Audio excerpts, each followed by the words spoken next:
Welcome to Watchtower History.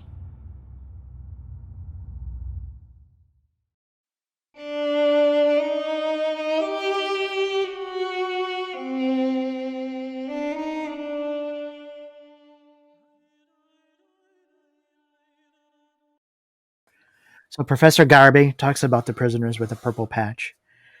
He says that these Bible student prisoners, however, had received their own exclusive mark of identification. Besides the IBSA members, the category with a purple triangle included only some members from Bible student groups that separated from the Watchtower Society, but also members of the Adventists. However, the Adventists represented only a very small number. The SS did not consider them to be at all different from the Bible students. So they were making a connection with them and the Adventists. Well, why? Because a lot of the earlier Watchtower theology, Russell's theology, a lot of that was very, very similar to the Adventism. By the time you get to the Rutherford period, a lot of that had changed and it becomes something entirely different, something entirely new. So I could see how some of the Adventists might have been brought into that. So if the Jehovah's Witnesses are being accused of being communist agents, and they have some Adventist roots, well, the Adventists must be part of the same accusation. So I could see how they would confuse the matter and try and bring them in as well. And there were some Adventist groups that had a replacement theology regarding the Jews, just like the Jehovah's Witnesses as well. And that replacement theology concept or doctrine is another story for another time, and one coming very, very soon. Stay tuned. So, as stated before, in the Imprisoned for Their Faith, Jehovah's Witnesses in Auschwitz, they were more than just Jehovah's Witnesses who had the purple triangle. I like this statement Teresa makes here and here. And this is something I'd want to point out that someone else noticed. And if you read in the last paragraph down there, many acts of heroism that people were capable of in those inhumane conditions could be mentioned. And then the conduct of the Jehovah's Witnesses would not be that exceptional. And that's more or less what I was trying to get at earlier. It's not just the Jehovah's Witnesses. It is people standing up for the Chinese government, for Ukraine. I mean, there's people been doing that. The Inquisition was by far much worse than the few years that the Nazis held their thing. How long did the Inquisition last? Yeah. Decades. Right? So there's, and people knew what was coming, still, would not resign to the Catholic Church. So that I do agree with. And it's not that you want to take what the Jehovah's Witnesses were doing, but the Watchtower wants to take what they're doing and make it, oh, we're the only ones doing it, and that's why we have the real truth and nobody else does. So here's someone concurring with that philosophy. I think that's interesting where we're going, because there wasn't complete conformity, as we saw. We've seen some of those examples.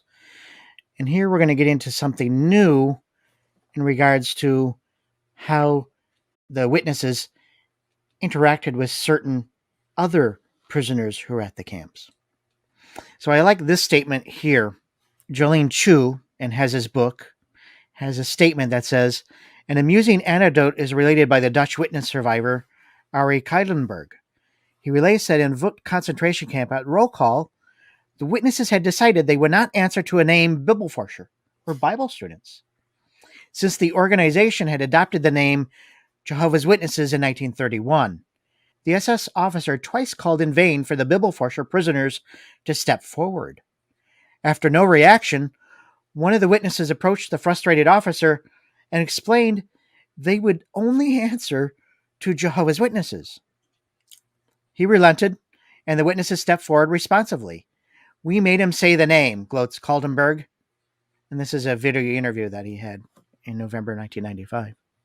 That was their little act of resistance. They had changed the name, and the new name was very important for them. It also made them separate and distinct from other splinter groups. New mission, new. And kept them separate and distinct from other groups that had a similar name, especially in the European countries. In Garvey's book, he says, in addition to controversies involving Bible-based conduct, divisions sometimes resulted from differences in interpretation and understanding of various prophecies. In most cases, however, such divisions were only temporary.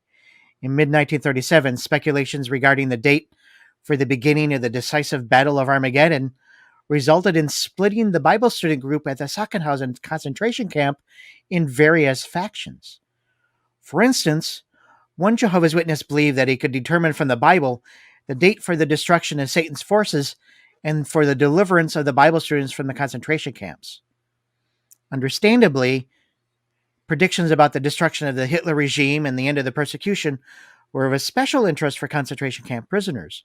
The Protestant pastor and former concentration camp prisoner, Dr. Werner Koch, who specifically emphasizes his rejection of the religious concepts of Jehovah's Witnesses, reports in his recollections of a specific day in June on which the Lord would destroy the governments of the Third Reich and all other nations. And he said, quote, over and over again, the Bible students looked to the sky, eagerly anticipating the coming events. Around noon, there are a few clouds, but nothing happens. During the afternoon, their enthusiasm begins to wane. In the evening, under the usual screams and shouts of the SS, they despondently march back to the camp. After evening roll call, their elders can be seen sitting together in heated discussions. The next morning, the problem solved. Some figures from the Old and New Testaments had been incorrectly combined. A mathematical error was to blame for miscalculating the date for the return of the Lord. You know, as you're reading that, I couldn't help but think how sad those people put themselves through that treatment for beliefs that that were so true they don't believe them anymore. Yeah. They suffered for what they thought was true, and they don't believe it anymore. I mean, what more can you say on it? And, you know, at least mostly in the case of under Russell's period, they could have differences of opinion. They even had special meetings set apart so they could have differences of opinion. If you had a difference of opinion, you probably wouldn't be an elder or a leader in the congregation, but you could still attend the congregation. Yeah. You know, and some congregations would make it a bigger point. Under the Rutherford period, there was no tolerance for differences of opinion, and they even got rid of the elder arrangement at a certain point. You know, if the congregation... wasn't that even a trumpet blast, getting rid of the elder arrangement, if I remember correctly? So under the Russell regime, it was more a bottom-up kind of thing, because if the congregation didn't like the leadership, they would just vote him out at the next election. When Rutherford came in, he made it more a top-down kind of thing. So everything was decided by the headquarters, and then the next group by the next people in line, and the next people in line, and the next people in line. If the congregation didn't like the elder arrangement, they had to keep quiet, or that individual of the congregation was out. It was a whole different situation. And so you find even in the concentration camp, they're having these issues where they can't get along, and sometimes they're not even talking to each other. And it's not just for the disfellowshipping reason, too. They're just mad at each other over. I mean, that's why it's mind-boggling. You're in that environment. You put yourself through that. You wonder if you could just take those people in a time machine and move them to today and let them read the literature and then go back in time and see what they would think. You know, am I going to go through this or here, give me the document. I'm going to sign it. It seems like all this was for nothing. Yeah, because it's already changed so much even since then. It's just boggling. They couldn't have tolerance for some differences of opinion. When everyone has the opinion, only one person's really thinking, right? And you can't have that. Yeah.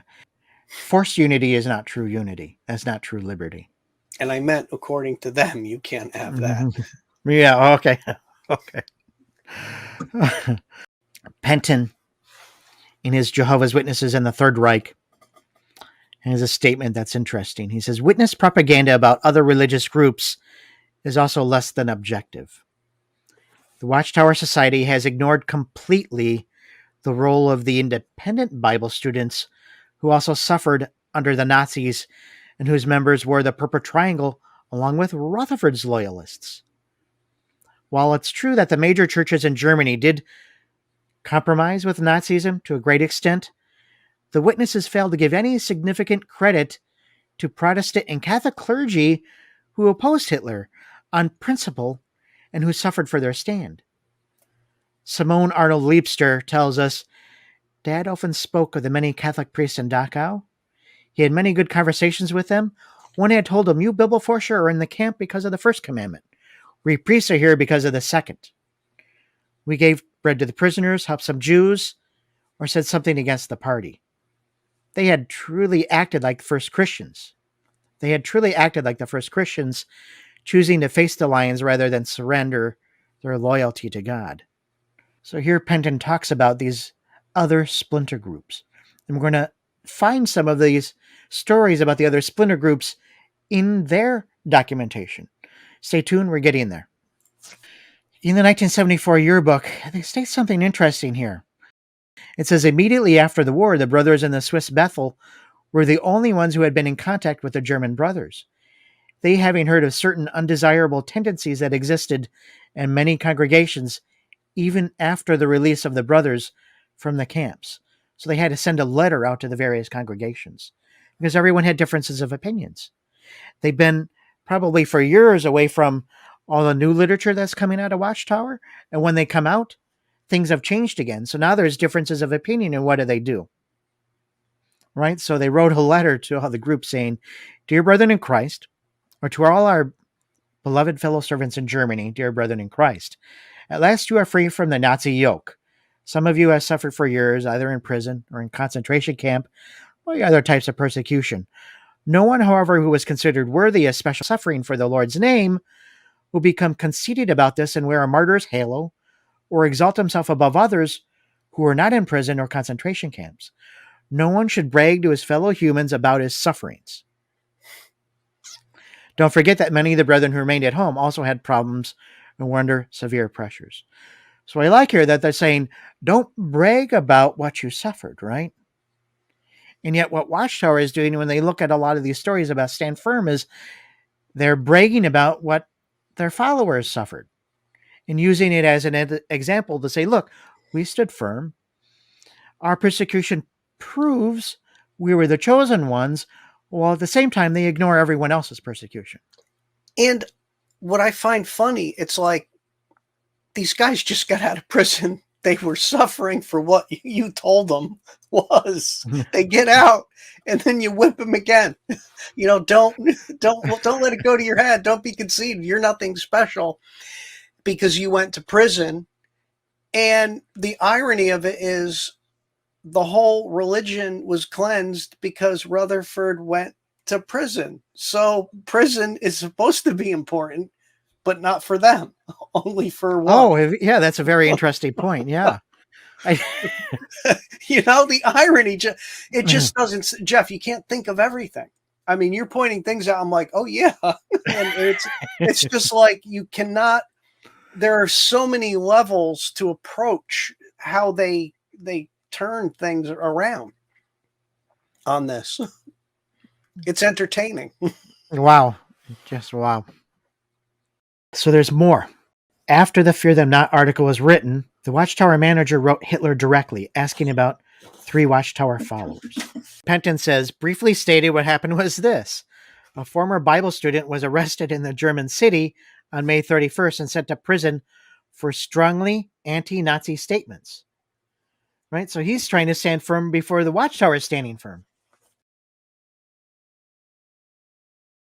Attacking their anti-Semitism and insulting Hitler. So Penton is saying that Watchtower scapegoated the guy and they lied about him pretty much.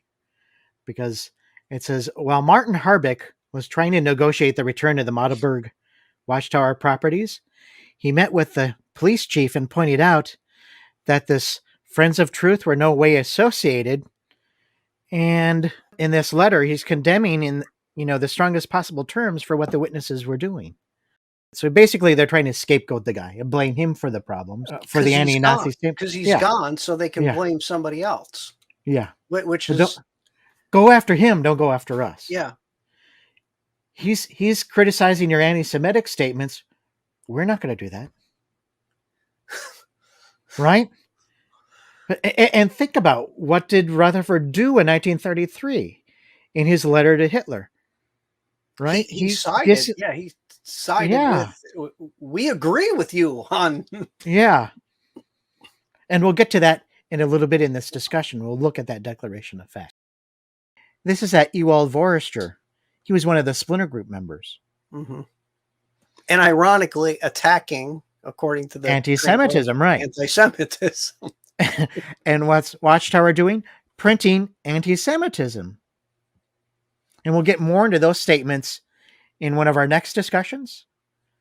Very, very interesting what you find when you look at the documented evidence behind that. Dietrich Hellmund, also in Hez's book, has a critical reflection on the video documentary Stand Firm. And he says clearly, religious associations which split away from the Watchtower Society and no longer wanted to have anything to do with Rutherford were also dragged into the persecution of Jehovah's Witnesses. Only briefly, I'm referring to splitter groups such as the Church of the Kingdom of God, Dawn, and the Free Bible Students Association, or Free Bible Students.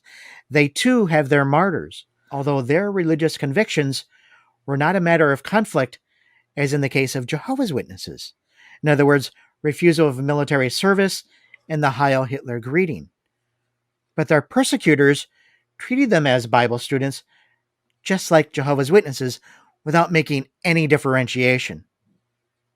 So, by the way, the Nazis upheld these bans. A man is judged by the company he keeps. So they just grouped them all together. Because of what the Jehovah's Witnesses were doing, he's claiming here that the Bible students got pulled into it. And it reminds me of that statement from the 1998 Awake.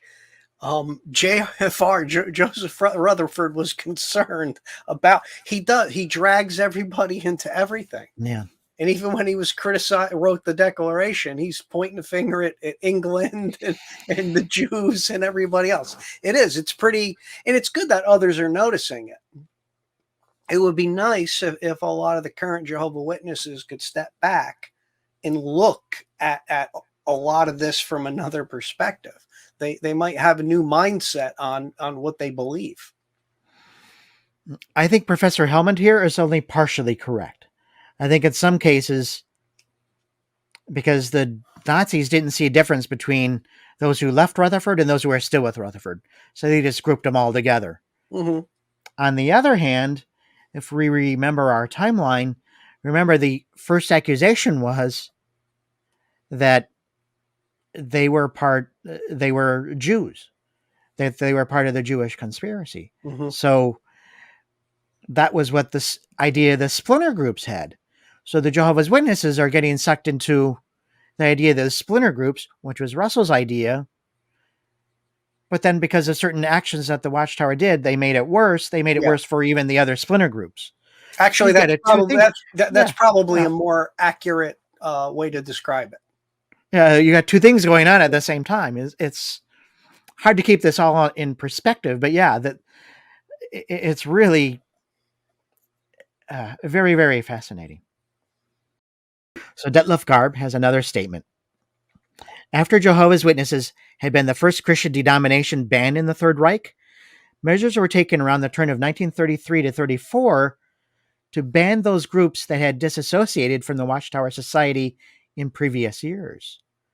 Accordingly, in November 1933, the Free Bibelforscher Vereinigung was dissolved. On December 16th, the property of that group was confiscated in favor of the state of Bavaria. And on January 13th, 1934, Prussia banned the Engels Jehovah's that the former IBSA functionary F.L. Alexander Freitag from Geneva had founded in 1920. Let me show you Freitag's splinter group. I have one of his books here. So here is the Book of Remembrance. It's the message to humanity, the new world. This is one of Freitag's books. If you look inside, this is the Universal Law, the Day of Liberation. This is a second edition of the volume 2. And this was 1922. And he's got as the earth is seen from the moon and the new earth, they shall beat their swords into plowshares. But it's interesting, when you see his picture here, he's got himself as the faithful and wise servant. Oh, is that what that says? I can't see it. Yeah, that says the faithful and wise servant. Yeah, yeah. And it is under him, so Yeah. we're assuming he's making the claim.